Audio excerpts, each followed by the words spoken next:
I'm Vienna Restifo, and I'm reading for Phyllis for Double Indemnity. I'm Sam Ford, and I'm reading for Neff. Whenever you're ready.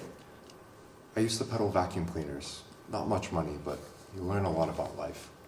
I didn't think you'd learned it from a correspondence course. Where did you pick up this tea drinking? You're not English, are you? No, Californian, born right here in Los Angeles. They say native Californians all come from Iowa. I wanted to ask you something, Mr. Neff. Walter. Walter, Right. tell me, Walter, on this insurance, how much commission do you make? 20%? Why? I thought maybe I could throw a little more business your way. I can always use that. I was thinking about my husband. I worry a lot about him. Down in those oil fields, it's very dangerous. Not for an executive, is it?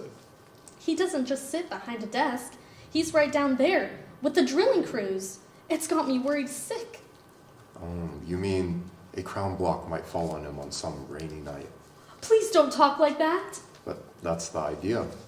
The other day, a casing line snapped and caught the foreman. He's in the hospital with a broken back. That's bad.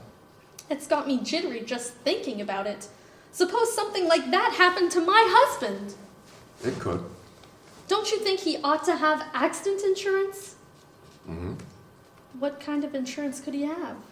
Enough to cover doctors and hospital bills, say $125 a week in cash benefit, and he'd rate around $50,000 capital sum.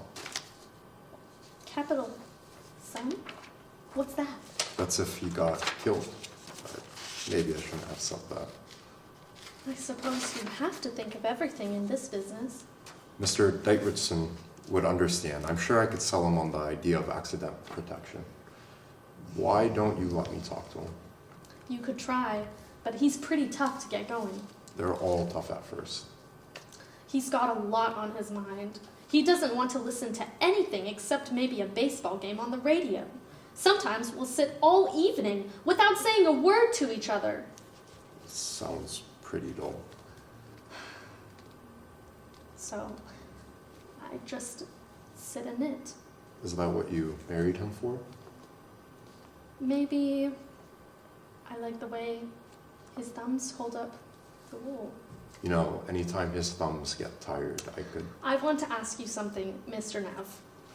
Could I get an accident policy for him without bothering him at all?